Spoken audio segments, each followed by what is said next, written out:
एक समय की बात है, एक हाथी की मृत्यु हो गई। मृत्यु के बाद हाथी की आत्मा यमलोक पहुंची। तब वहां पर हाथी के कर्मों का लेखा जोखा निकाला गया तो पाया गया कि हाथी अपने जीवन में काफी अच्छे से रहा है। तब यमराज ने हाथी से कहा, अरे हाथी, तुमने तो अपने जीवन में कोई बुरे कार्य नहीं किए हैं।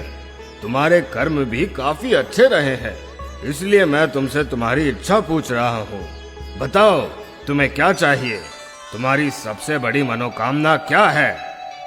यमराज जी, अगर वाकई में आप मेरे कर्मों से प्रसन्न हैं और अगर मेरा दूसरा जन्म होना है तो मुझे किसी भी जीव में जन्म दे दीजिए, लेकिन मेरे ऊपर किसी मनुष्य का अधिकार ना हो। मैं मनुष्य के बंधन में ना रहूं, क्योंकि मनुष्य के साथ रहना सबसे कठिन कार्य होता है। हाथी की इस बात को सुनकर यमराज काफी हैरान हो जाते हैं। वो कहते हैं, तुम ये क्या कर रहे हो गजराज? मैं तो यही जानता हूँ कि मनुष्य जाति सबसे अच्छी होती है, वो सबसे ज्यादा बुद्धिमान होते हैं। तब हाथी कहता है कि यमराज जी, यही तो परेशानी है कि मनुष्य जाति सबसे ज्यादा बुद्धिमान होते हैं। आपको इंसानों के विषय में शायद ज्यादा जानकारी है नहीं, इसीलिए आप ऐसी बातें कर रहे हैं। कैसी जानकारी नहीं है मुझे? तुम खुद देखो कि यहाँ पर कितने मनुष्य खड़े हैं। उन्हें उनके कर्मों के अनुसार जो मिले उसे बिना किसी परेशानी के स्वीकार करते हैं। ऐसे में हाथी कहता है कि महाराज, मतलब आपको अब तक किसी जीवित इंसान से पाला नहीं पड़ा है? ये तो मृत है। ये तो सिर्फ मनुष्य की आत्माएं हैं। किसी जीवित मनुष्य से मिलिए तो आपको पता चले ना। ऐसे में यमराज काफी हैरान हो गए। तब यमराज ने कहा, ठीक है, तुम्हारी बात को आजमाने के लिए मैं तुम्हारे मालिक को यही जीवित मंगवाता हूँ। अगर तुम्हारी बात सत्य निकली तो तुम जो कहोगे मैं वैसा ही करूँगा, लेकिन अगर तुम्हारी बात गलत साबित हुई तो तुम्हें वापस उसी मालिक के पास जाकर रहना होगा जहाँ तुम पहले थे। हाथी ने यमराज की शर्त मंजूर कर ली। यमराज को भी हाथी की बातें काफी दिलचस्प लगी और वो किसी जीवित मनुष्य से मिलकर उसके बारे में जानने को उत्सुक हो गए। उन्होंने अपने यमदूतों को आदेश दिया, जाओ, जाकर इसके मालिक हीरा लाल को जीवित ले आओ।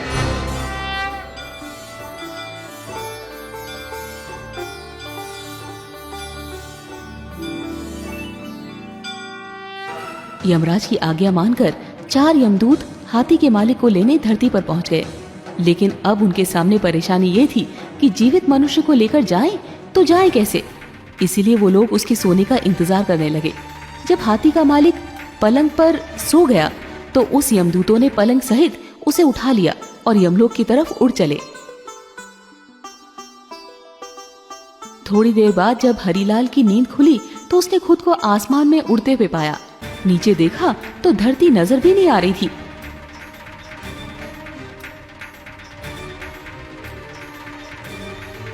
तब उसने उन 4 यमदूतों से पूछा, तुम कौन हो और मुझे कहाँ लेकर जा रहे हो? हम यमदूत हैं और तुम्हें यमलोक लेकर जा रहे हैं। तब हरीलाल कहता है, यमलोक तो लोग मृत्यु के बाद जाते हैं, लेकिन मैं तो जीवित हूँ। इस पर यमदूत ने कहा, आज वहाँ पर जीवित व्यक्ति की ही जरूरत है। दरअसल एक हाथी ने यमराज से कहा है कि जीवित व्यक्ति को लेकर आओ, तब आपको पता चलेगा। अरे, वो तो मेरा हाथी है जिसकी आज ही मृत्यु हुई है, लेकिन उसने मुझे ही ऊपर बुला लिया। तब परेशान हरीलाल ने कोई तरकीब लगाने की सोची ताकि उसका जीवन सुरक्षित रहे। इधर उधर देखने पर उसे उसके पलंग पर ही एक कलम और कागज मिल गया। उसने उस पर कुछ लिखा और थोड़ी देर में ही वो यमलोक पहुंच गया। जब वो यमराज के सामने पहुंचा तो यमराज जोर जोर से हंसने लगा और हाथी की तरफ देखकर बोले, ये लो, तुम्हारा मालिक आ गया। कहाँ तुम इतने बड़े और ताकतवर और कहाँ ये अदना सा इंसान? ये भला क्या कर लेगा? थोड़ा सब्र कीजिए महाराज, आपको सब पता चल जाएगा। इधर आओ। लेकिन बीच में ही रुककर हरीलाल कहता है, यमराज जी, क्या आपको पता है कि मैं कौन हूँ? तब यमराज कहते हैं, मैं तो सिर्फ इतना जानता हूँ कि तुम इस हाथी के मालिक हो। इसके अलावा मैं तुम्हारे बारे में कुछ नहीं जानता। अब तुम ही बता दो कि तुम कौन हो। तब हरीलाल वो कागज यमराज को देते हुए कहता है, ये लीजिए, आप खुद ही पढ़कर जान लीजिए कि मैं कौन हूँ। ये वही कागज था जिस पर उसने आते हुए कुछ लिखा था। जब यमराज जी ने वो कागज खोलकर पढ़ा तो हैरान रह गए और अपने सिंहासन से नीचे उतर आए। इसके बाद यमराज ने खुद हरिलाल को अपने सिंहासन पर बैठा दिया। जैसे ही वो सिंहासन पर बैठा, उसने सबसे पहले यमराज से कहा, यमराज जी, आज से यमलोक पर से आपका शासन खत्म हुआ। आज से मैं यहाँ का राजा हूँ। मैं जैसा कहूँगा हर किसी को वैसा ही करना होगा। तब हाथी कहता है कि अब देखिए यमराज जी, आगे आगे होता है क्या। तभी हरिलाल कहता है कि अब से स्वर्ग और नरक का झंझट खत्म, सभी के सभी स्वर्ग जाएंगे। अब देखते ही देखते नर्क में रहने वाले सारे लोग स्वर्ग में आ गए। अब नर्क का द्वार बंद कर दिया गया। जिस किसी की भी मृत्यु होती तो सीधा स्वर्ग जाता। इधर हरिलाल मन ही मन में ये भी सोच रहा था कि जिस दिन मेरी सच्चाई यमराज के सामने आएगी, मुझे मार दिया जाएगा। ऐसा सोचकर उसने दान पुण्य करने शुरू कर दिए।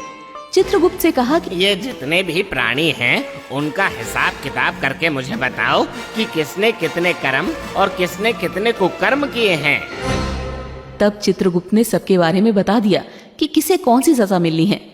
तब हरिलाल ने चित्रगुप्त से कहा, इन सब की सजा माफ कर दो, किसी को कोई सजा नहीं होनी चाहिए। तब हरिलाल हाथी की ओर देखकर बोलता है, क्यों गजराज, कैसे हो? तुम्हारी मृत्यु हुई तो मुझे भी अपने पीछे बुला लिया। तब हाथी हरिलाल के नजदीक जाकर बोला कि मालिक, नीचे तो आप मेरे मालिक थे, लेकिन एक बात बताइए कि आप यमलोक के मालिक कैसे बन गए? तब हरिलाल ने कहा, ये राज की बात है, तुम्हें कैसे बता दूं? मालिक, मुझे भी इंसान बना देना, नीचे जाकर आपका नौकर बनकर रहूंगा, लेकिन ये राज मुझे बता दो। तब हरिलाल ने उसे बताया। जब यमदूत मुझे लेकर आ रहे थे तो मैं काफी डर गया था। संयोग से मेरे पास एक कागज था। मैंने उस पर लिख दिया कि यमराज धरती से जो मनुष्य आपके पास आ रहा है, उसे अपना सिंहासन दे देना, और उसके नीचे मैंने भगवान विष्णु के हस्ताक्षर कर दिए। अब तो हाथी इंसानों की बुद्धिमानी से और भी ज्यादा हैरान हो गया। फिर उसने हरिलाल से कहा कि मालिक, कृपा करके मुझे इंसान ही बनाना, मैं आपका नौकर बनकर रहूंगा। ठीक है, लेकिन ये बात किसी को मत बताना। हाथी ने भी हाँ में सर हिला दिया। धीरे धीरे करके 7-8 दिन बीत गए। स्वर्ग में लोग बढ़ते जा रहे थे, नर्क बंद था। कुछ ही दिनों में पूरे देवलोक में ये बात फैल गई कि अब नर्क का अस्तित्व खत्म हो चुका है।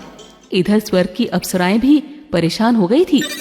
वो सब अजीबोगरीब मांग करते रहते थे उनसे। कोई कहते चाय लाकर दो, तो कोई कहता कॉफी लाकर दो। वो परेशान थी, लेकिन वो कर भी क्या सकती थी। उधर भगवान सोच में पड़ गए।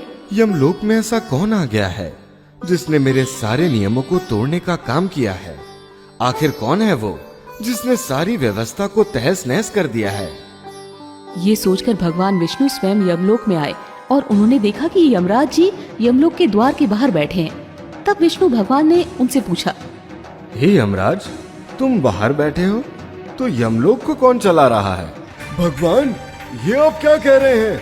आपने ही तो इंसान को मेरे स्थान पर नियुक्त किया था और आप ही इस तरह से अनजान बन रहे हैं। उसने जो मुझे कागज दिया था उसमें साफ साफ लिखा था कि मैं उसे यमलोक का सिंहासन दे दूं, और उस पर आपके हस्ताक्षर भी थे।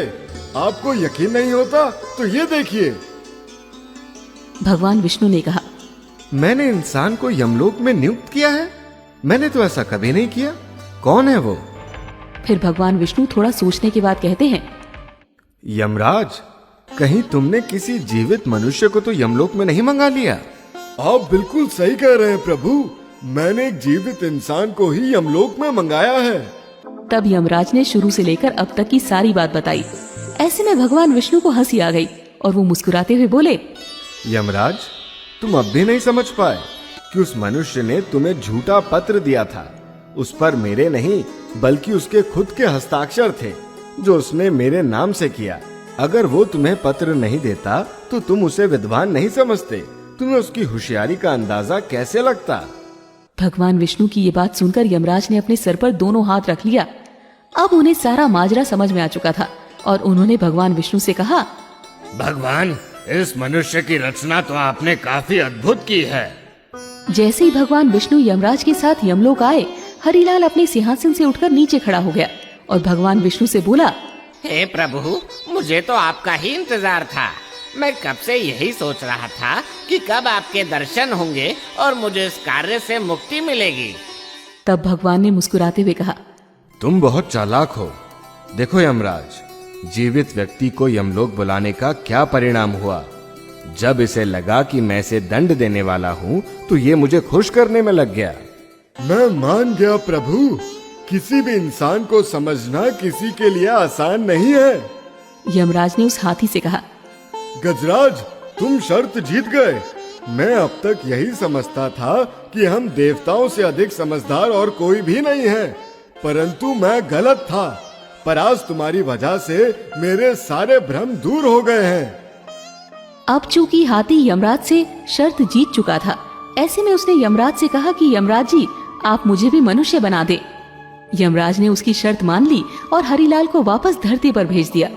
लेकिन यमलोक की सारी बातें उसके दिमाग से निकाल दी, यानी कि हरिलाल को यमलोक की कोई भी बात याद नहीं थी। वो फिर से आम जिंदगी जीने लगा।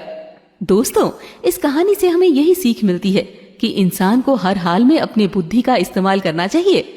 अगर वो चाहे तो वो किसी भी मुसीबत का सामना आसानी से कर सकता है, जिस तरह हरिलाल ने किया।